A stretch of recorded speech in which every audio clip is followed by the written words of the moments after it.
And I generally just use one bead. I do use plastic, certainly against the knot. I like a plastic bead there. I feel like if you use glass, sometimes you can run the risk of it cutting that knot. If you do want to use a glass, put it between your sinker and your plastic bead.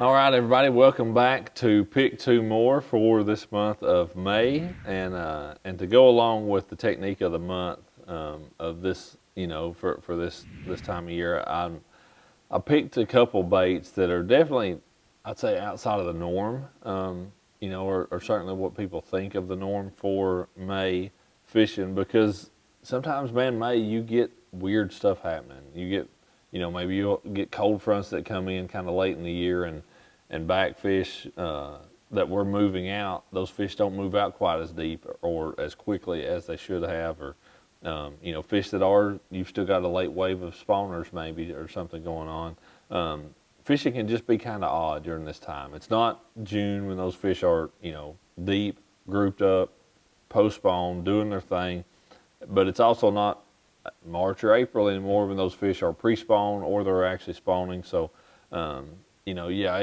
in certain parts of the country, May can kind of be a weird transition time a little bit, and a couple baits that I wanted to add for this month kind of address that, in my opinion. So if you've got one of those weird situations going on this spring, hopefully these two baits will play for you very well. And this should seem odd, for me to be talking about telling anybody to use a Carolina rig. That should be able to tell you that I'm thinking that the fish can be a little bit weird this particular time of year. I just tied up a little bit of short leader on it just to be able to show as an example. I'm generally going to use a 2 to 3 foot leader on my Carolina rig. It's kind of what I'm going to start with. And another thing I did just for the sake of this video was I put a bobber stop ahead of my weight on that Carolina rig. It's really not a bad idea, truthfully, to put a bobber stop ahead of your weight, because that's going to keep your weight down close to your swivel and help it fly a little bit better. Sometimes when you're using a big bulky bait on the back of a Carolina rig, it's going to create a lot of wind resistance, and your sinker will sometimes slide way up your line and not carry that bait to its destination really the way you want it to. So if you're having that trouble, you're using a really big bulky bait, man, put your bobber stop or two on your line before you ever start rigging it up. Just to kind of help keep that weight down close to the swivel. But I like to use, just your standard Carolina rig style swivel. This one is a tungsten one. Tungsten or lead, to me, it really does not matter on a Carolina rig. Tungsten obviously is a little bit smaller, a little bit more dense, so it may make a little bit more noise, clacking against a bead. And I generally just use one bead. I do use plastic, certainly against the knot. I like a plastic bead there. I feel like if you use glass, sometimes you can run the risk of it cutting that knot. If you do want to use a glass, put it between your sinker and your plastic bead. So you would have a sinker, glass bead, plastic bead, but always, always, always have a plastic bead against that barrel swivel. Then of course, just your standard barrel swivel, and you can see that is the setup I like to use. I've actually even got some black beads in there as well. I don't want to use a bright, shiny sinker. Even if I'm using lead, I'm probably going to color it with a Sharpie.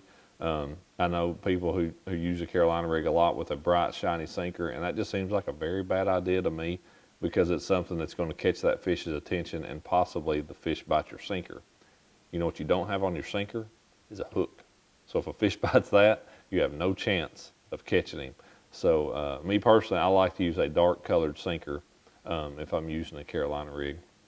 And I do use braid on my main line for a Carolina rig. I'm going to use braid and then step that back on the other side of that swivel to fluorocarbon leader. There's discussion about monofilament floating and is it better on a Carolina rig?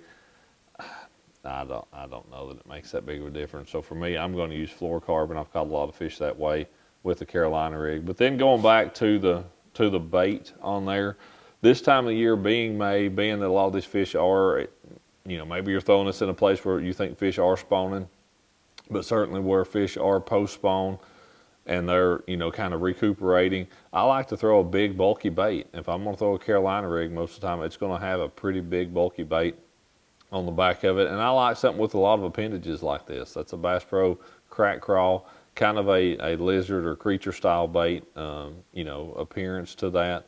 But those big legs, they move a lot of water. It's got those twisty tails on the back. Just something that, you know, creates a lot of disturbance, and something that those fish can find. And then it's a meal for them. You know, it's something that is hopefully going to attract a bigger fish to bite versus a smaller one. And then just match that up with a hook. That's the VMC. That's a new red line hook. That is a 4/0 of that hybrid worm hook. Unbelievable new line of hooks we've got from VMC with that red line. Full set of everything, and they are really, really good hooks. But yeah, that's my setup for a Carolina rig. You know, pretty simple, pretty standard deal. And again, not one of my favorites, but something that can be very, very effective in this kind of transition time of, you know, from going from postpone, but not out really to where they're going to spend the summer. Next up is one that we certainly have used a lot in the cooler months and in the springtime, but can be really, really effective, man, post-spawn.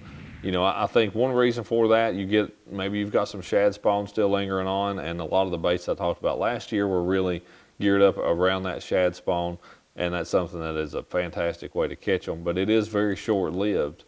You know, that's definitely a morning bite, but those fish don't just disappear from those areas. They expect those shad to show up the next day, kind of the same time, same program. So they're not going to swim miles and miles from there. You may be able to catch some of them on the Carolina rig, but you can also catch a lot of those fish on a suspended jerkbait again. This is a time of year when I like a bait that will get a little bit deeper. I feel like a lot of those fish, you know, they may be up real shallow, chasing those shad that are spawning first thing in the morning. And then once the sun gets up, maybe the water's fairly clear, those fish I do feel like will slide out a little bit deeper. You know, if they were up in 2 to 4 foot in the mornings, they may slide out to 6 or 10 or even 12 feet, you know, as the day warms up. That water's a little bit cooler out there and they'll kind of back off. But a great way to catch them then is with a suspending jerk bait. And that's the Rapala Shadow Wrap Deep. That bait will run 8 feet or so on 12-pound fluorocarbon line. So it will definitely get down there a little bit more. And that Pro Blue, that's just one of my favorite, you know, kind of clear water colors. That one does a really, really good job of imitating those bait fish. But that deal, you know, can definitely work well again on catching those fish. I feel like that were, you know, shad spawn fish, but that bite has passed.